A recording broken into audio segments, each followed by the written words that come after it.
Conference. We're going to build the best football program in the SEC Conference. You have now arrived at Stadium in Gale. The kick, it's been blocked again! How about it?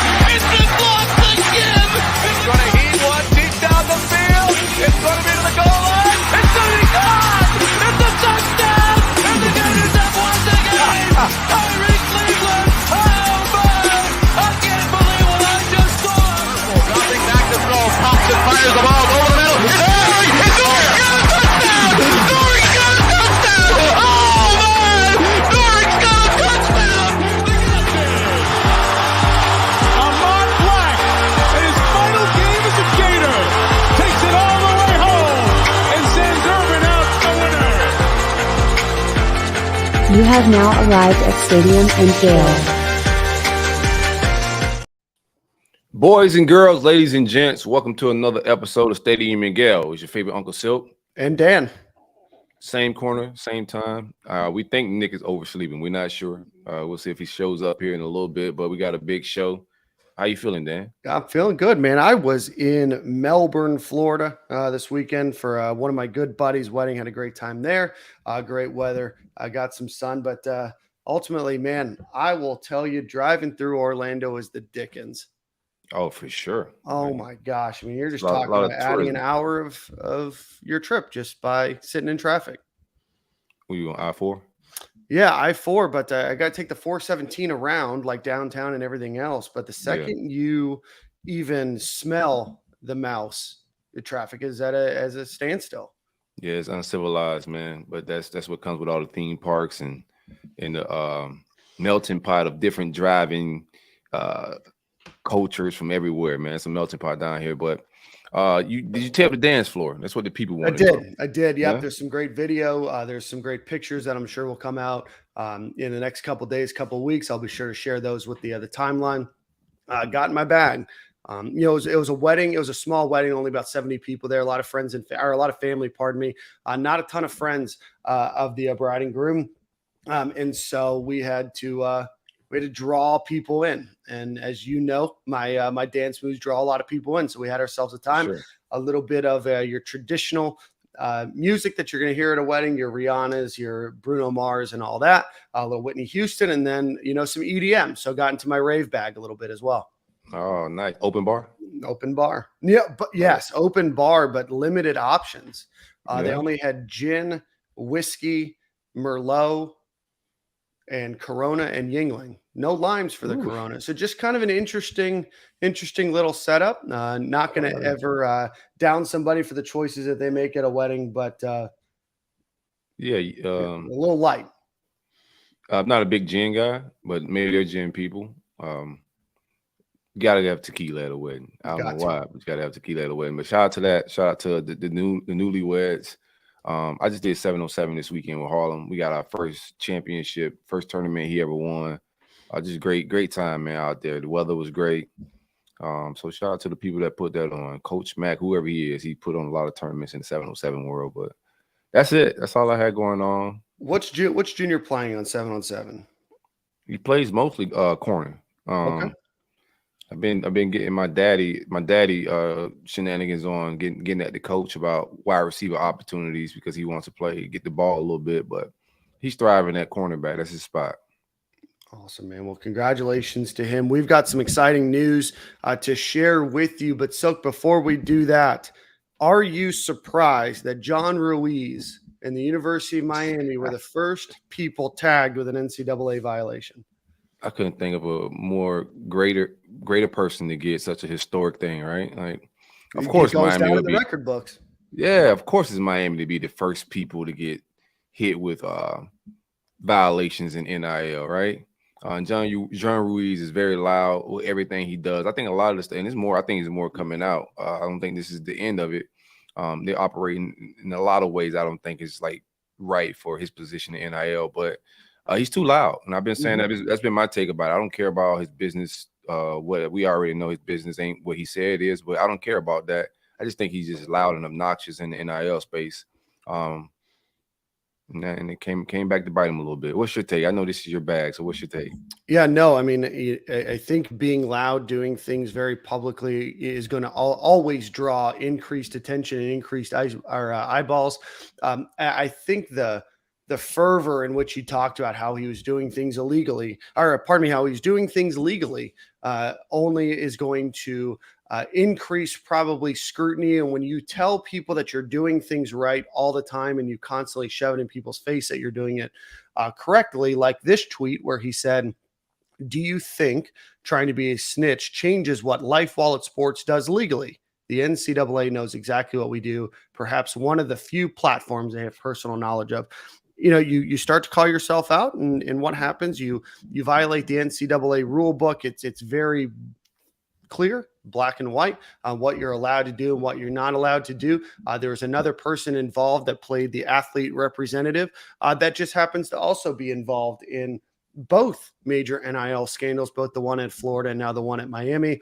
You know, it's sad. It's disappointing. I feel bad for the kids that were involved at the University of Miami, as their athletic department is on probation for a year because somebody wanted to not follow the rules that everybody else is following. So again, no surprise, his business is struggling. His fervor and veracity in which he's talking about all the things that he's doing legally is now under fire. And I don't believe that this will be the last that we hear of the NCAA snooping around the University of Miami. So with that being said, we do want to welcome our first guest.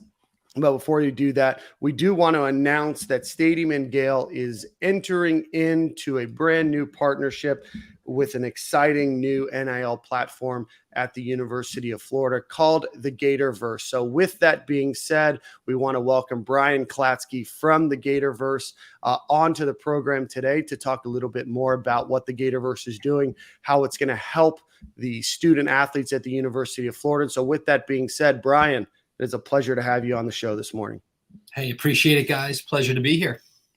Well, we are missing Nick. I think you weren't in yet when we said Nick, we think, is oversleeping. So you never know what you're going to do with Stadium and Gale, but here we are.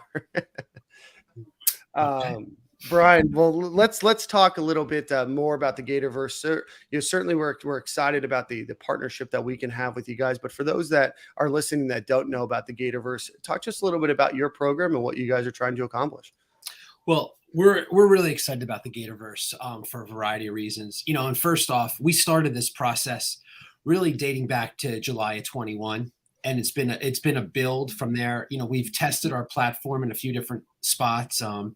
Initially launching with the men's basketball program up at UConn as really proof of concept. And from there, really we're able to develop the full model around the Gatorverse. And, you know, as you guys were just talking about some of the issues at Miami, you know, for us, it's been really being at the pulse of NIL since the beginning and sort of evaluating all the moving parts to come up with something that the fans can truly understand and engage with the athletes. So that's really where the Gatorverse comes from.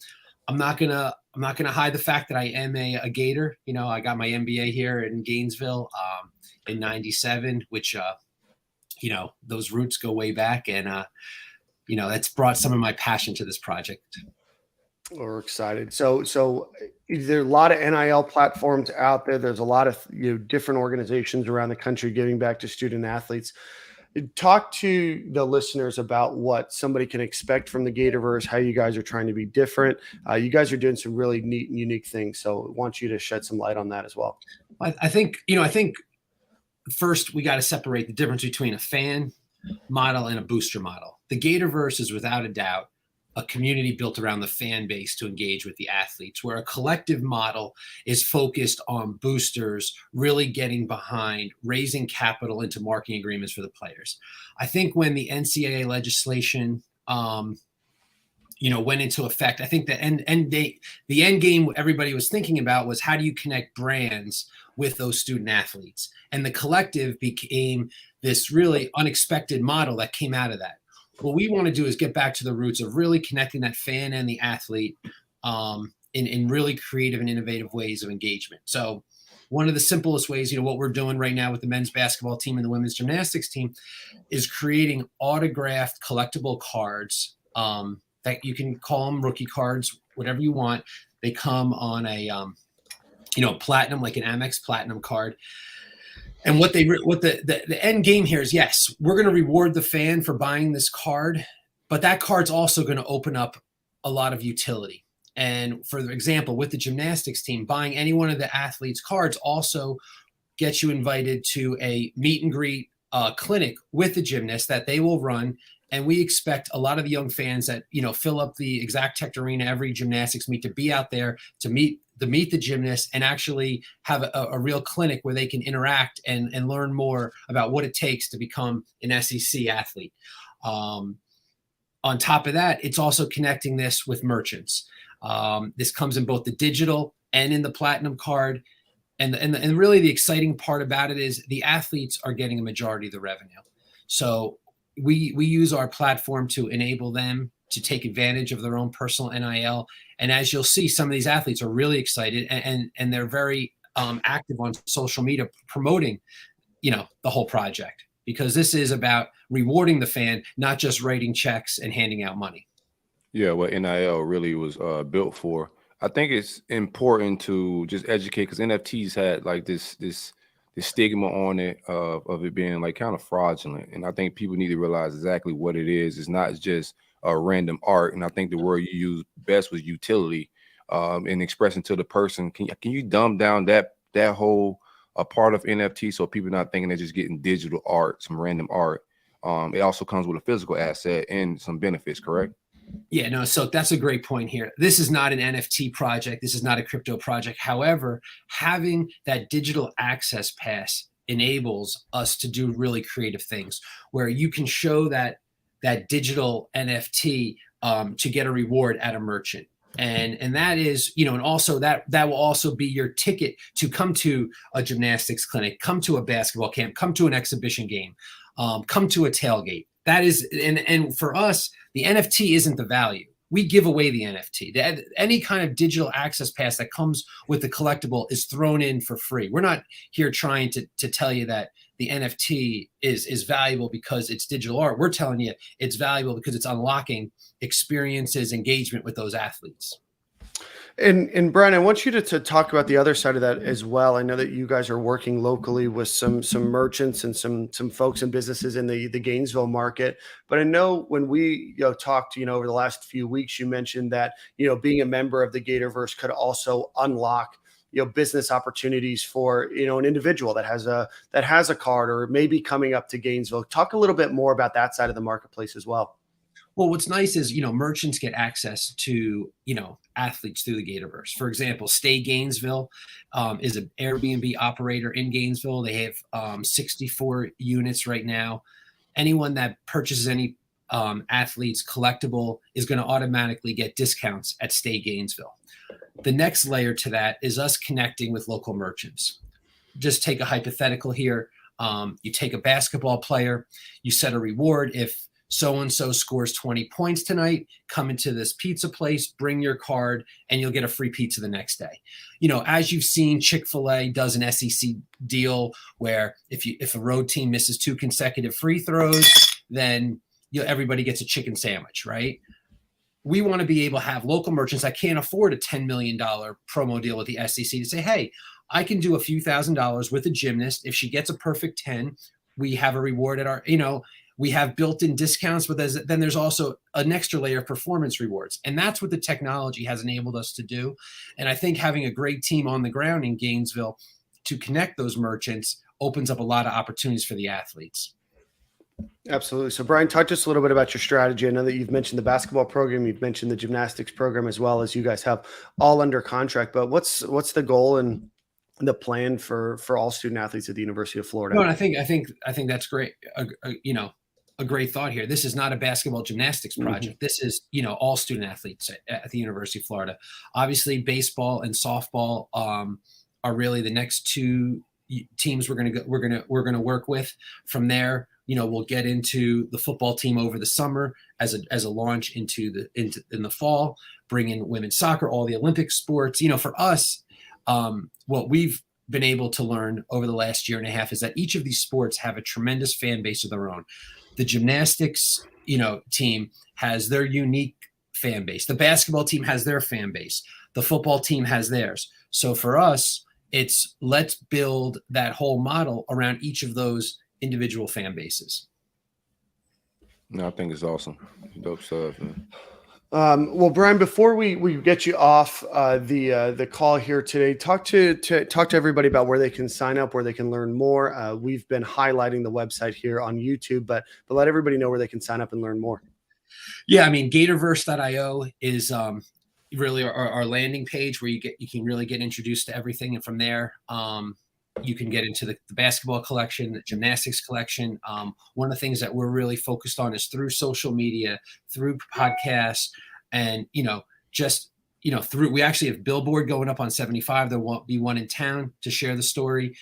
Really want to educate the fan base at what it's all about. This is not something that happens overnight. We don't expect 3 million fans to come out tomorrow, but one of the things that we're doing this summer is we are going to be sponsoring and managing the Gatorverse alumni team that will be playing in the $1 million TBT.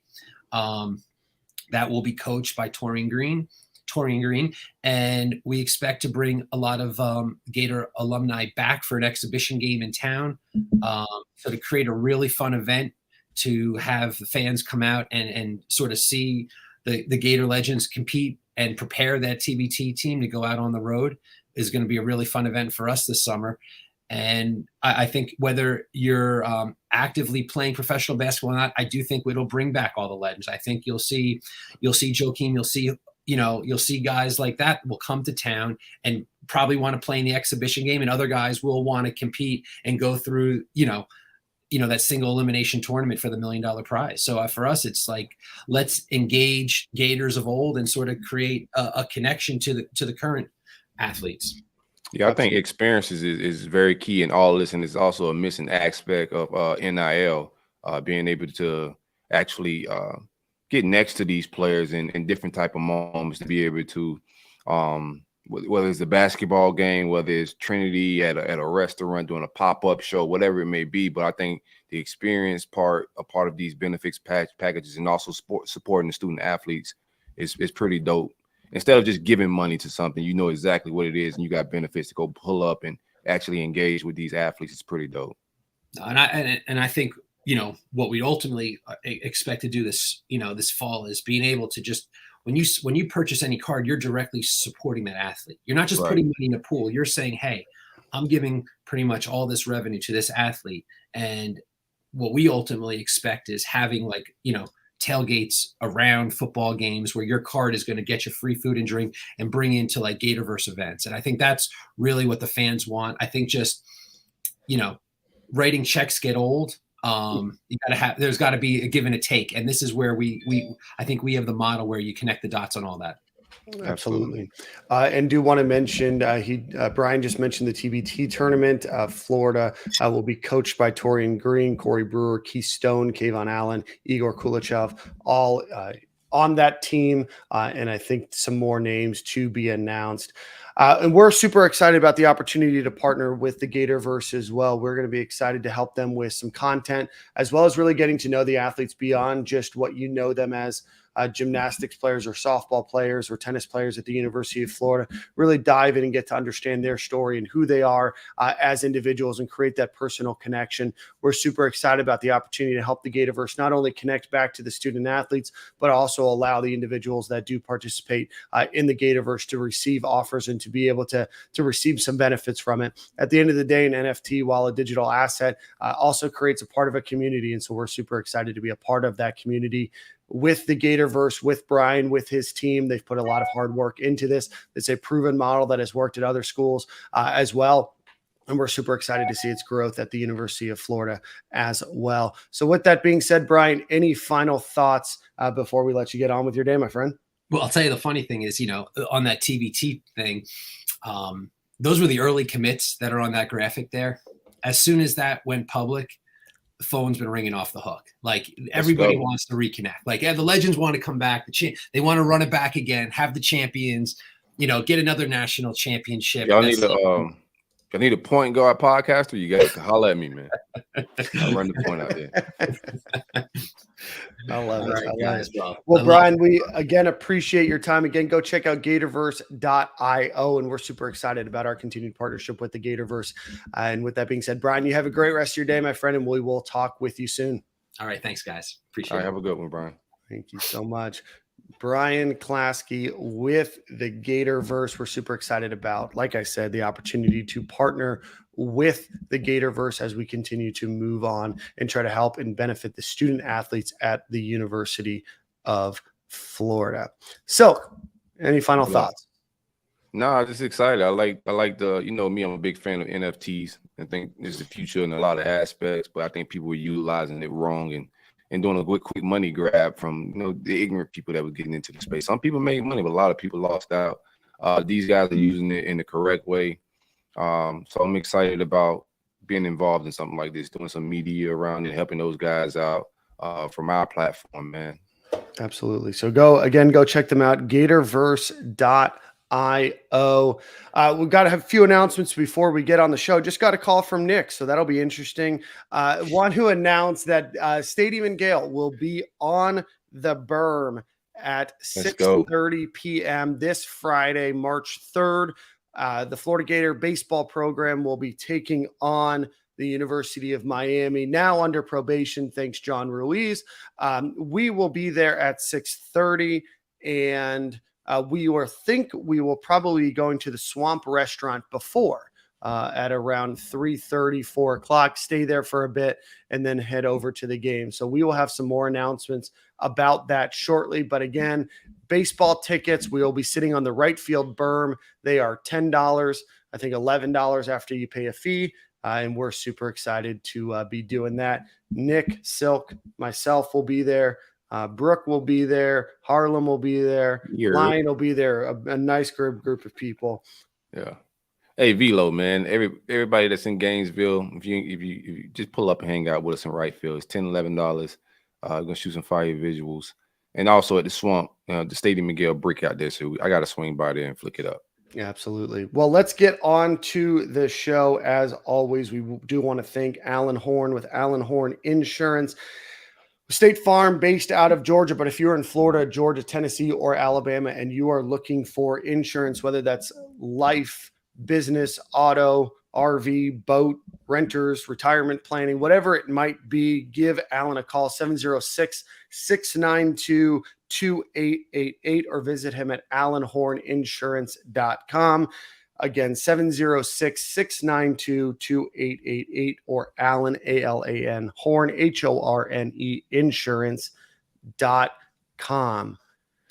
Well, Silk, we recorded an episode last week after the departure of William Peagler and Patrick Toney to the NFL. Not to be outdone, not long after we recorded that show, wide receivers coach Keary Colbert, it was announced, would be joining the Denver Broncos coaching staff as their wide receivers coach.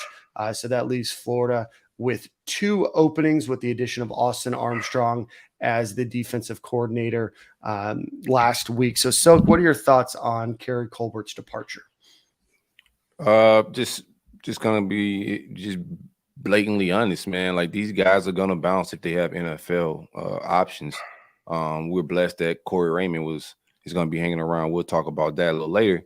But Keary Colbert got an offer, interviewed with the NFL, and he's gone. It's just all of this is just a good look on Billy. You want some continuity with your staff from year to year. That helps with playbook and some growth. But if your staff is getting poached and they're not going down, it's not a lateral move. They're moving up to the NFL, getting pay raises. I mean, this guy know how to hire. He got a good eye for talent. So now we just wait to see who he hires next. He did good the first go around with some of the guys that are exiting. We all wanted some upgrades. Keary Colbert was not one of them. I think he was a good recruiter, good wide receiver coach. We'll see who we can bring in. I like some of the names that have been mentioned, but we got to figure this out within the next 2 weeks, right? Tight end coach and wide receiver coach.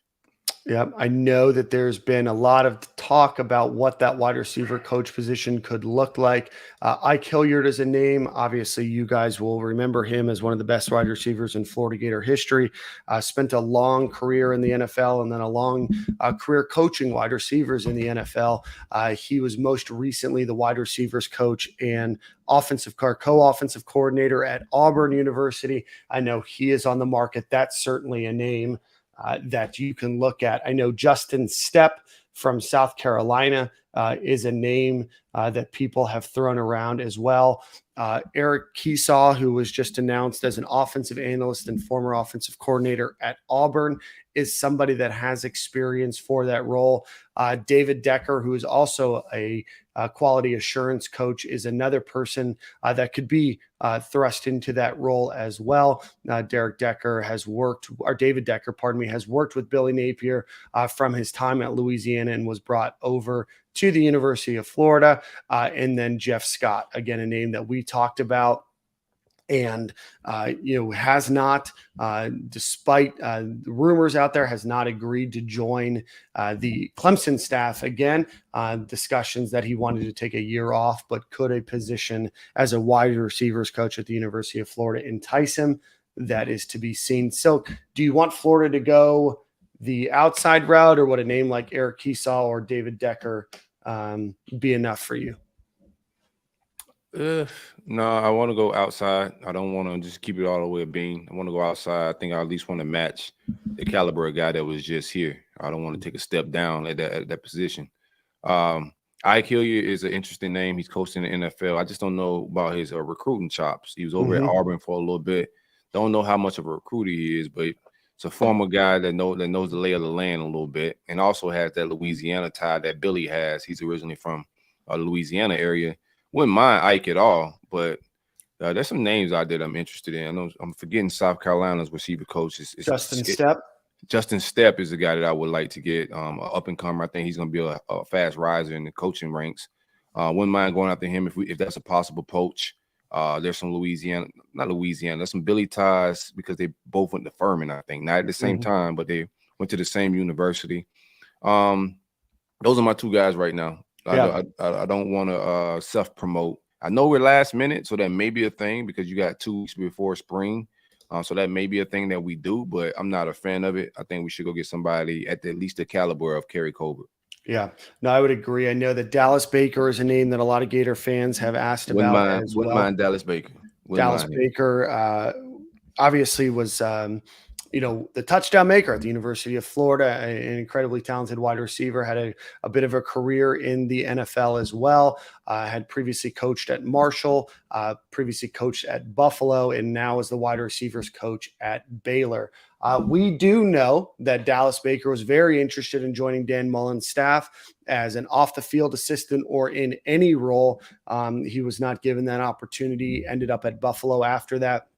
Dallas Baker, certainly a guy, to join the Baylor staff is a big jump up from Buffalo, but obviously something that the staff sees in him. But he has been climbing the coaching ranks. And then shout out to Brandon Connell, said that Napier, Hockey, and a few other staff members have also followed Tyquan Underwood. You might remember him from his time in the NFL, previously he's the wide receivers coach at Pittsburgh now, previously played at Rutgers. Oh, the plane was in Pittsburgh too. The plane was in Pittsburgh last week. Played for the Patriots, the Bucks, and the Carolina Panthers. But again, some names to look out for as we have Nick join us. Nick, my friend, it's good to have you today. Welcome aboard, man. You all right? We back out of here. Back out of here. We'll let him get all situated. Yeah. So again, names: Tyquan Underwood, Dallas Baker, Justin Stepp, Ike Hilliard. A lot of names to consider over the next few days, but you can imagine with spring practice just a couple of weeks away that Florida will want to get that position filled. Still have an opening at the tight end coach position as well. And then it does seem like Austin Armstrong is going to come to University of Florida to be the co-defensive coordinator. Again, more details we are waiting on. However, news did come out last week that Corey Raymond would be taking over the entire defensive backfield. Silk, I know that's something you've been calling for a while. I think Nick and I mentioned it last week as well. But what does that do to the University of Florida's backroom, do you feel? Just communication-wise, is going to be huge. Having somebody coach the safeties in the corner, and I didn't get that anyway. Having the safeties in the corners coach, like I'm under the belief that a DB coach should coach the whole room from a communicative standpoint and make sure everybody's on the same page. But Corey Raymond is a GOAT in this field, and it was just like a lot of things behind the scenes that we were hearing, true or not, right? I don't want to just speak things in like the absolute truth, but things we were hearing is Corey Raymond didn't have a lot of say-so in the coverages that were being called. And in the way we looked last year, he wasn't really feeling it. And a younger guy, I know that dynamic of a younger guy being in charge and such a legend who Raymond is. I thought his say-so should have been more prevalent in that room. So excited that Corey Raymond got the entire room. He should have had it from get-go, but it's never too late to make the right move, right? So excited that Corey Raymond is still on board because a lot of people going to the NFL. It's going to be hard to pay Corey Raymond when he's getting paid in the NFL as a position coach. So I think he sticks around a little longer than the other guys. Yeah, welcome aboard, Nick. What's up, baby? Hey, I think someone at baseball was sick and it's now going around. I think it's I wrote about it, and I don't think it's a Billy Napier thing. I think you're going to see, and listen, the NFL, you have to be a good coach for the NFL to take you. They're not just going to take anybody. But the college calendar right now is a disaster. Like there's no time where a college coach can just vibe. You're having to recruit freshmen, sophomores, juniors, seniors nonstop. You have to recruit your position room nonstop because you can transfer. If you haven't transferred yet, you can transfer for free. And now you've got, essentially what Billy Napier has said, college free agency or NFL free agency in college without a salary cap. So I think you're going to see, if coaches are good, I think you're going to see more coaches jumping for that. It's just, and you might make less money in the NFL, but the quality of life is significantly better. I was talking to a former Florida coach, and I was like, well, what's the difference? Why is this happening? He's like, the difference is my phone hasn't rang in the last 30 minutes with something that I'm needed to do or someone I need to go talk to. It's like, it's certainly not 9 to 5, but like right now, the last 2 weeks, they're just chilling. Yeah. Bermuda, Bahamas, just living a Dan Mullen lifestyle.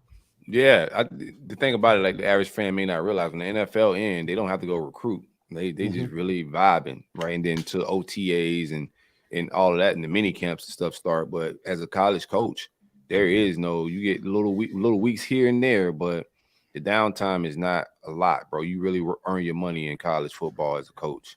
Absolutely. And you also have additional help too, right? In the NFL, your roster is smaller. The number of players that you have is smaller as well in that position group, but you also have assistant wide receiver coaches, and you have, a lot of off the field staff too, right? I can imagine that Keary Colbert will have at least 2 assistants as well as an entire slew of their version of analysts helping them as well. And, you go from a room of, 14, 15, you add walk-ons, maybe 20 something plus wide receivers to a team of 8, right? Including your practice squad. So certainly a lot more dedicated time, probably that the stress of recruiting and balancing everything out is going to be hopefully good for them. But again, it's hard to argue anybody going from a position coach in college to the NFL. A lot of these guys aspire to coaching the NFL, even if they ultimately end up coming back to college. That is an upgrade in almost every sense of the word, being able to move to the NFL. So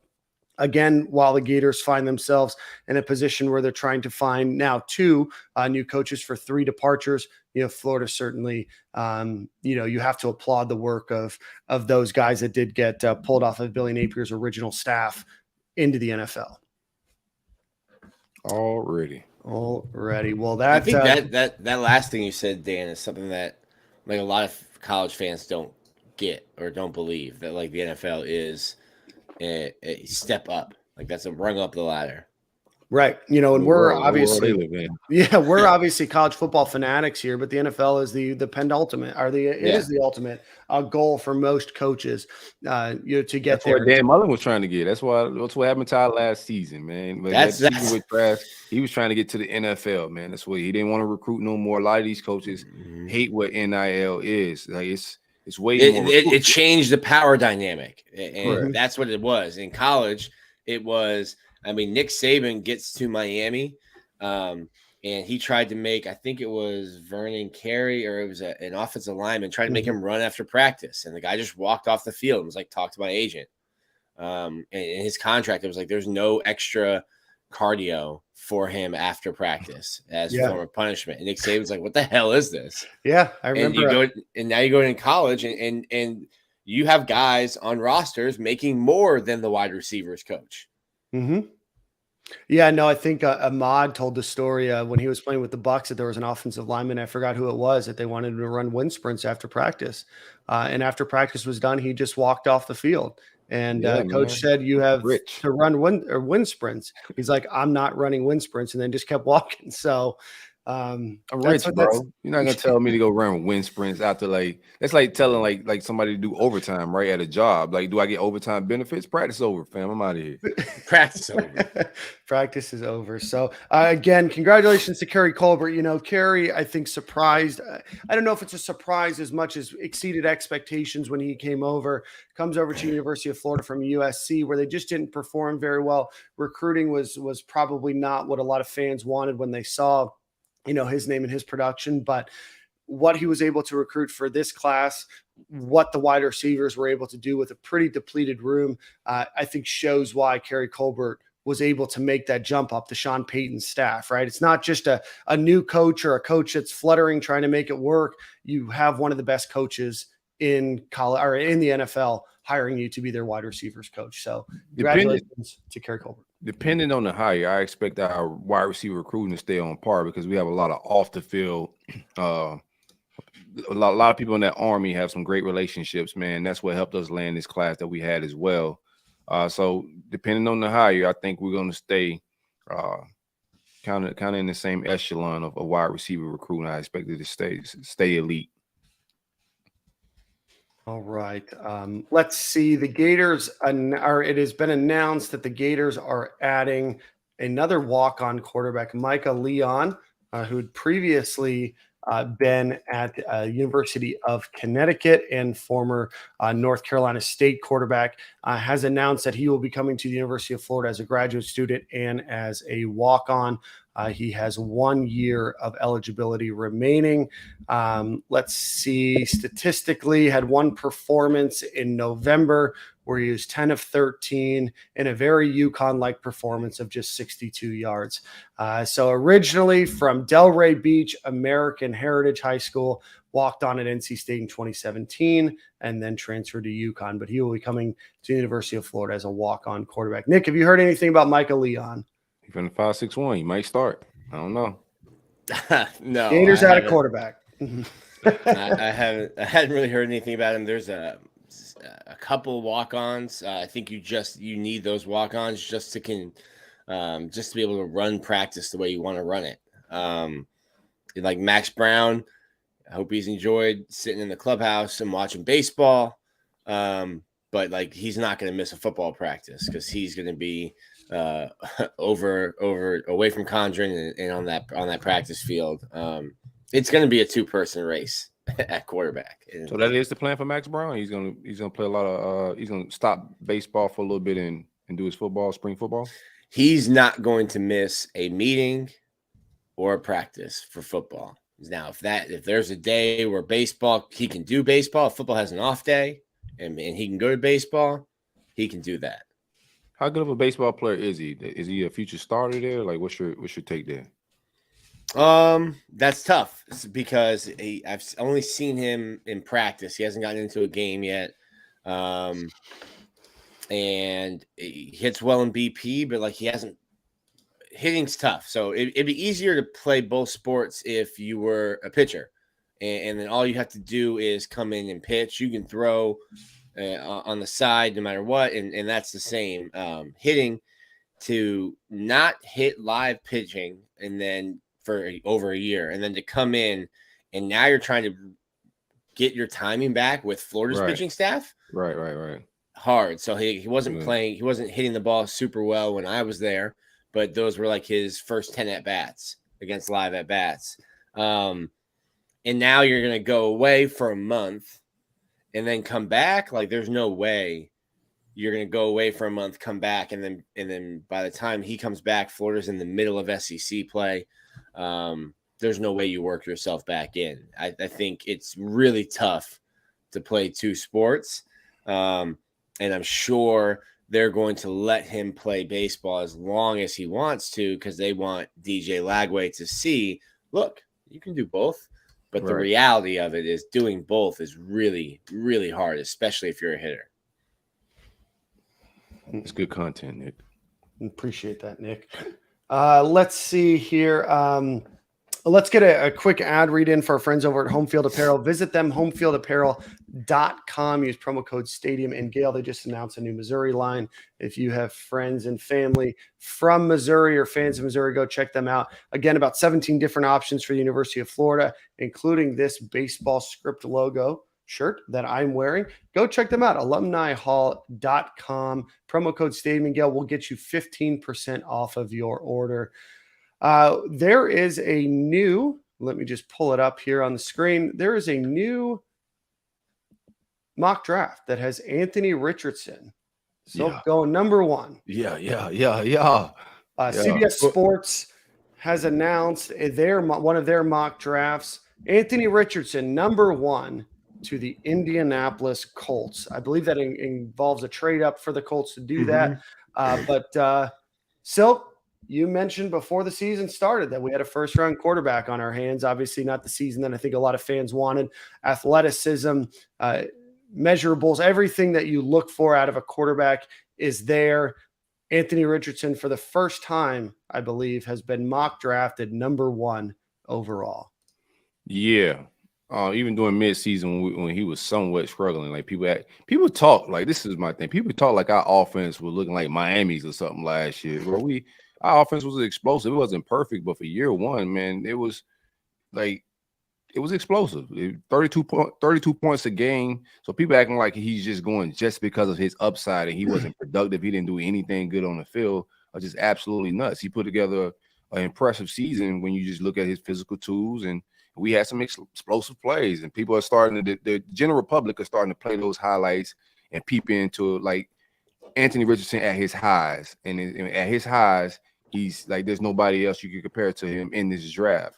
And going number one overall, people saying it's a weak quarterback class, bro. That's one overall means the entire pool of players, right? It ain't just quarterbacks, bro. That's very impressive if he goes number one overall. He recently just said, or somebody reported that he's going to throw at combine. I didn't expect that. He's feeling confident about that. And I think he's going to impress. You can get in them underwears and sling the ball around the yard, and it's going to be super impressive, man. But I expect him to go first round, top 10. I don't know about number one overall. That'd be a good look for Florida Gators and Napier. Yeah, Florida's never had a guy go number one overall. Right. Yep. I was just going to say it'd be the highest draft pick in UF history. Generational. We haven't even started the Anthony Richardson hype train yet. Like they're just rolling like the spaceship, the rocket ship out to the launch pad.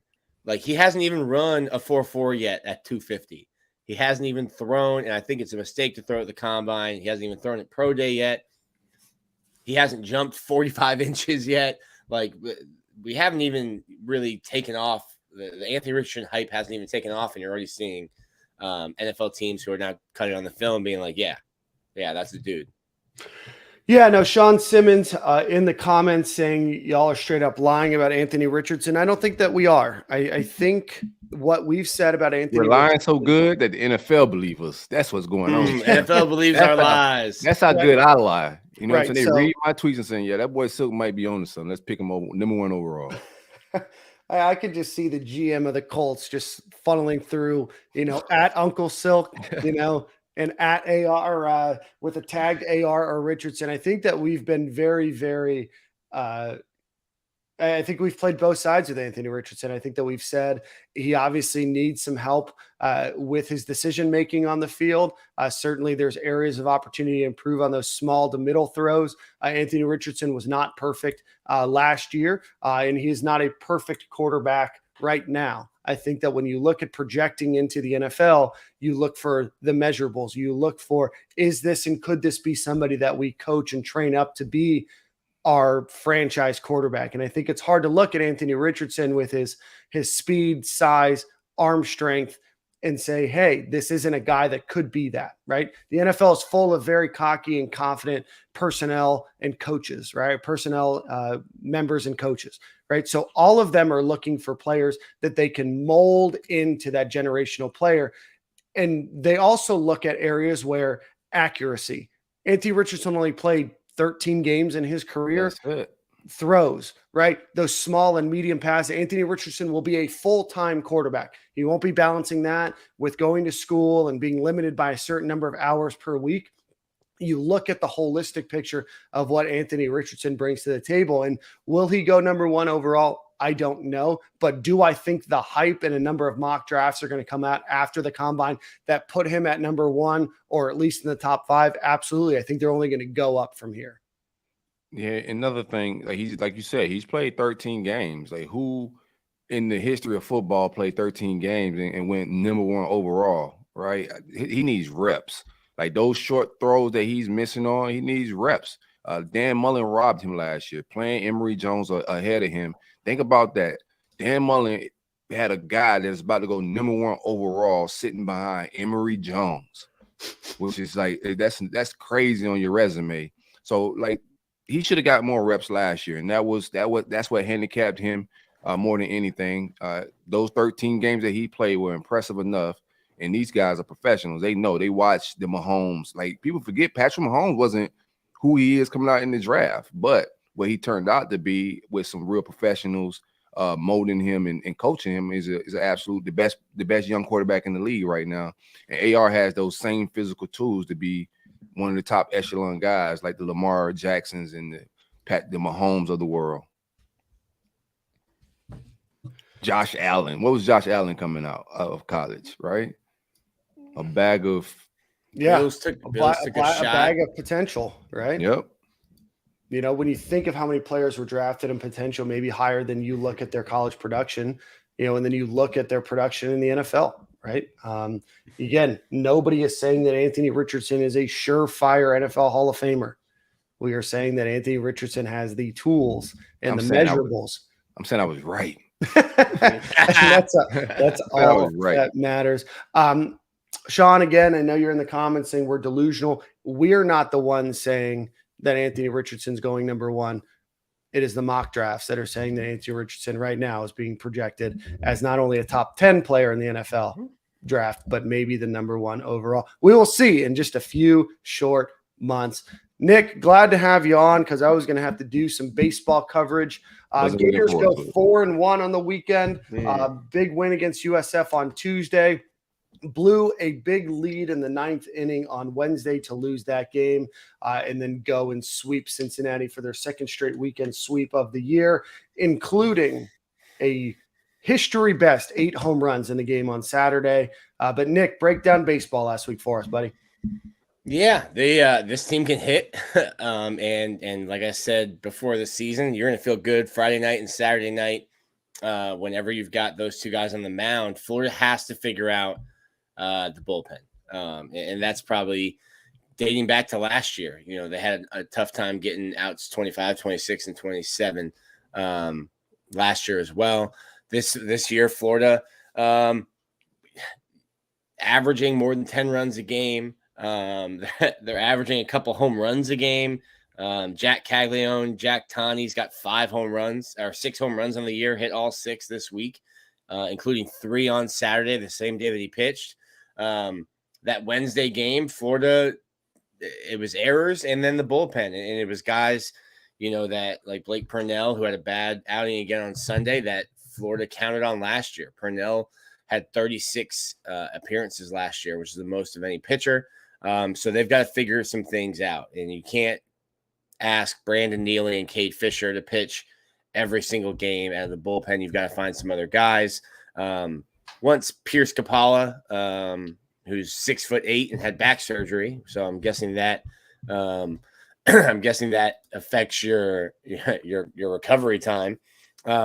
Once he comes back, he's a guy who could pitch out of the bullpen. He's definitely 6'8". 6'8". He's huge. They have two guys who are 6'8". Another pitcher, Yoel Tejeda, who will probably start one of the two games this week, in the middle of the week. He's also 6'8". Yeah, they look crazy when they line up for the national anthem. So two towers. You'll see them Friday. Yeah, we pulling up. We were talking about it while you were asleep, man. So I think Florida's going to keep hitting. It'll be interesting to see if they can keep up this kind of offensive output once you start playing Bama and Texas A&M and Vanderbilt, and the pitching gets better. But they're going to be able to hit. It's a really good, really deep lineup. You've got some studs front end pitching. The bullpen right now will be, keeping Kevin O'Sullivan up at night. Good stuff, man. I was seeing some of those runs. Shout out to the runs. Shout out to the runs. I was seeing some of those runs. I was like, man, we got an offensive team. Nick might not be lying this year. This might be the first year you don't lie about the baseball team, man. I put no expectations on the team. I just said they were good. And I tweeted out my Bart Simpson graphic saying I was not going to overhype them, but it's a very good team. Shout out to Sully. We got to get Sully on the show. Gators averaging more than 10 runs a game. Have won 13-3, 16-2, 8-0, 6-1, lost 10-9, won 13-6, 13-3, and 13-7. So quick math puts me at around 11 runs a game. I could be off by a little bit there, but obviously putting up some big numbers on offense. The Gators travel to Jacksonville tomorrow. May God be with them. And then Jacksonville comes to Florida on Wednesday. The Gators will then host Miami on Friday, Saturday, and Sunday. Again, if you're just tuning in, we will be on the right field berm at 6:30 for that game. We'll probably be at the Swamp Restaurant before, so please we outside. Join us there. Tickets are cheap for that game. Let's get a quick shout out to our friends over at Alumni Hall, alumnihall.com. Go visit them on Archer Road as well. Beautiful store. They have baseball, softball, some new gymnastics wear as well. Golf shirts, including the new Golfing Gator logo, is available. So go check them out at Alumni Hall or alumnihall.com, or go visit them on Archer Road in Gainesville. In some Gator news of the week, gymnastics, congratulations to them, has won their 5th straight SEC regular season championship. Trinity Thomas was featured on the Sports Center Twitter account as well, obviously doing great things. 25 perfect 10s in her career. Men's basketball, unfortunately, loses to Vanderbilt 88-72. They've lost 6 of 7, have 2 more games against Georgia and LSU before the SEC tournament. But a tough end of the season for the golden era of Gators basketball. Oh, man. It's tough. It's tough. Yeah. What do you think about year one, Todd Golden? It's bad. Yeah, bad, not good. It's a bad season. You're under 500. You're gonna go to the NIT, maybe. You're definitely not hosting in the NIT. I think it was a tough point for him to come in. Like when he was hired, you would rather have a coach be hired, earlier to be able to start recruiting. But with the transfer portal, you're able to kind of go and get guys that you wanted.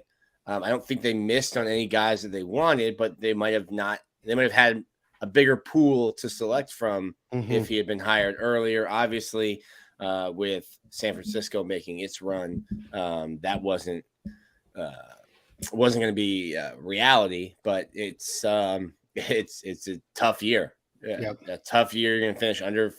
I think the Gators could make the NCAA tournament if they win the SEC tournament. I think that's about it. Yeah, no, definitely not. The NCAA tournament is not likely for the university. No, probably not possible other than winning the SEC tournament for the Gators this year. That automatic qualifier. That's about it. That's the only thing that you can hope and pray for. I think it's tough. I'm going to give Todd Golden an incomplete right now. Obviously, a different coach had to replace 4 of the starters. Your best player goes out with a hand injury a few weeks ago. So it's a tough season. Florida's going to probably be back heavily in the transfer portal this offseason. But right now, the product doesn't look great. I know analytics were going to be a big part of this team, and maybe it takes a little while. Maybe it takes getting those guys. But when the transfer portal got 5-6 guys go and recruit Riley Kugel to the team. But right now, it just doesn't seem like this team is meshing well. They're not playing good basketball, and they're not just losing. They're losing pretty badly to teams like Vanderbilt that, historically Florida has performed very well against. You do have the opportunity to go 2-0 against Mike White this season. And you look back on it and you said, hey, what would Florida's record be like with Mike White? I don't know. Would they be marginally better? Maybe. But again, don't know if Todd Golden is the guy right now, but definitely year one is not good news as Florida continues to try to revive its basketball program. Yeah, I just try to look for the positives, whether it's a down year or not. And I don't know if I have enough positives to give me optimism with Todd Golden. So, yeah, it's incomplete for me as well. I got to see more right now. I'm not feeling like he's the future, but we'll see. Still opportunity to recruit. Flip the rosters is easier in basketball. It's smaller. So we'll see what happens, man. Absolutely. So, again, recruiting for basketball will be huge this offseason. And then paying attention to that transfer portal. Quez Glover, former Florida Gator, point guard. Somebody said the analytics said we can't guard air. Quez Glover, former Florida Gators guard. Officially, he transferred out, but officially reached 1,000 points. So congratulations to him. Let's see. In golf, Gators are currently tied for 3rd in the Southern Highlands Collegiate Tournament. Yu Shin Lin, I believe is how you pronounce this, tied for 1st right now. So congratulations to him. Talitha Diggs. We've talked about her very extensively last year with the women's track and field program, but she has now set the meet, facility, school, collegiate, and American record in the indoor 400 meters at 50.15 seconds. Girl's moving. That is humming. It was so it was funny to watch. I was trying to explain to my fiance. I was like, no, this is the championship race. So these are all of the other best girls at the event. And they're nowhere close to her when she finishes. She's like, so she ran fast. And I'm like, yeah. And the girls that she ran faster than were also the fastest girls in the country. And they're nowhere close to her. Like that final run to earn her gold for that meet was incredible. Absolutely. 50.15 seconds is just absolutely humming. The world or the Olympics, though the gold medal was a 48.36. But with some additional training and everything else, who's to say that potentially an Olympic gold might not be in her future. We want to introduce a new segment of the show as people that are very visible. Nick, if you want to send me what we're gonna show here, maybe you can just read it off. As people that are very visible on Twitter and YouTube, we get a lot of comments thrown our way. I just want to let you know, if you talk about the size of my forehead or receding hairline, it's something that I've accepted. It's nothing that I can control. It just is what it is, right? There's prescriptions out there, things of that nature. Have I been taking generic Propecia for a year and a half? Absolutely. Has it worked? Who the hell knows? But the comments about my forehead, I know you can land Generic a 747 on it. Propecia. What is Propecia? It's for hair growth. Oh, I'm gonna buy some of that too. Yeah. So I know you can land a 747 on my forehead. All of these things I've heard, all of these things that I know. But again, Nick, you sent it to me. Where'd you send it to me? On Twitter? Yeah, I sent it to you on Twitter. Okay, perfect. Pull it up, but I can read it. This is fantastic. We have to put this on the internet. It's on the internet. All right, Nick. We're gonna start a mean tweets segment. So this was in response to me doing the math for Brandon Sproat's last 8 starts and showing how good Brandon Sproat had been for 8 starts. Right. And seems responsible. Like it's good content. I appreciate the info, Nick. Yeah. It's pretty impressive that On3 employs you for your deep, gentle, intimate coverage of a non-revenue sport based on the fact that you were mediocre at it in high school. I was all county in high school. So, that's pretty elite in high school. That's pretty stout. Especially in South Florida. First fast check there, Mr. Butler. Well, I want them to submit their like athletic resumes too when they like throw shots like that. Yeah. I want to know what B_F_Butler was doing in high school baseball. But go on, Nick. Well, the same firm expects you to be a cowardly lion who tweets pics of burnt steaks and embers. Now we've crossed the line. Oh, he tries to steak. Now we've crossed the line. It's a guy that follows you closely, Nick. He know too much of your film. He knows your whole. He's watching the film. He watching your film, bro. He got you down to the T. Shout out to that. Either way, I genuinely hope you can find some gonads and actually one. Parentheses, all caps, 1, parentheses, the number 1, hard question of the staff this year. Not holding my breath, you coward. I mean, that's at 12:31 a.m. Yeah. 12:31 a.m. Just, all right. That's the way to kick off our mean tweets segment. Thank you. My mean tweets the last week insane, man. I don't know if we can put them on the show. We're gonna have to flag it on YouTube for explicit sure, content, but we're gonna welcome that as a new section here on Stadium and Gale as time or as the opportunity comes up. But keep it coming. Remember, hate listens count too. Hate tweets bring good content, so keep it up. Again, anything about Corey, myself, or Nick, feel free to let us know, and maybe you will be featured on Stadium and Gale. Maybe we get a shirt if you get featured on the show. Maybe a shirt or No, you're encouraging people to talk shit about it. You're encouraging that. This is not encouraging behavior. We need to be authentic. It's already out there. We don't have to like make this content happen. Yeah, people can't wait to shit on you anyway, man. Yo. Oh, my bad.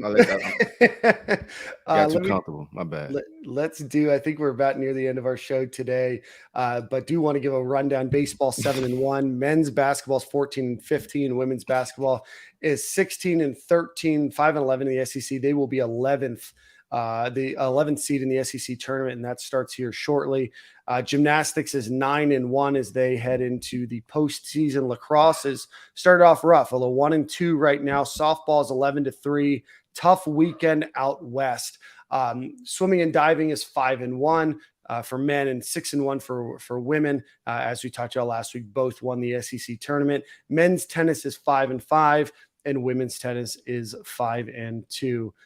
So with that being said, again, we do want to thank Brian Klatsky for joining the show today to talk about the Gatorverse. We're super excited about what that partnership can look like and how we might be able to help grow and benefit the student athletes at the University of Florida. Join us on the right field berm on Friday at 6:30 p.m. as the Gators take on the under probation Miami Hurricanes. Any final thoughts before we depart today, gentlemen? No. What date does spring football start? March 4th, Saturday. We gotta get coaches in here, man. Saturday. We gotta get what the hell? Nick, I think you missed part of that segment. Have you heard anything on any news about the wide receiver coach or the tight end coach for the University of Florida? I think Dallas Baker's a name to watch initially. Step from South Carolina was a name to watch. And I'm not sure with tight ends. I think you probably reach back out to Ty Darlington, though, who was on staff as an analyst and went to University of Incarnate Word to be an on-field coach. He's a former tight end himself, played at Oklahoma. Can he coach special teams? What's his resume like? I don't think he was involved. Listen, that's good on the resume. He was not involved in any of the special teams last year. Already. Well, Silk, Nick, I will see you guys on Friday. We will have more details about what we do before the game on Friday announced this week as well. No burnt steaks. No burnt steaks at Embers. They've That's never burnt a steak. that is one thing that we will never have on this program. Let's see. Nick, you have the song of the week. So while you think about that, Nick, did you guys hear the new Lil Wayne song?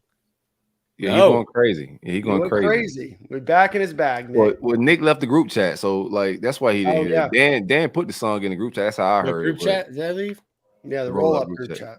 Yeah, that was an aggressive group chat. Right. Like 90 plus messages a day. I'm like, you know what? I'm good. Yeah, man, it's fun, man. Get the people going. Nick, song of the week, my friend. We're gonna go Tupac Thug's Mansion. Oh, nice. Man. Love the hook. Poetic, I would say.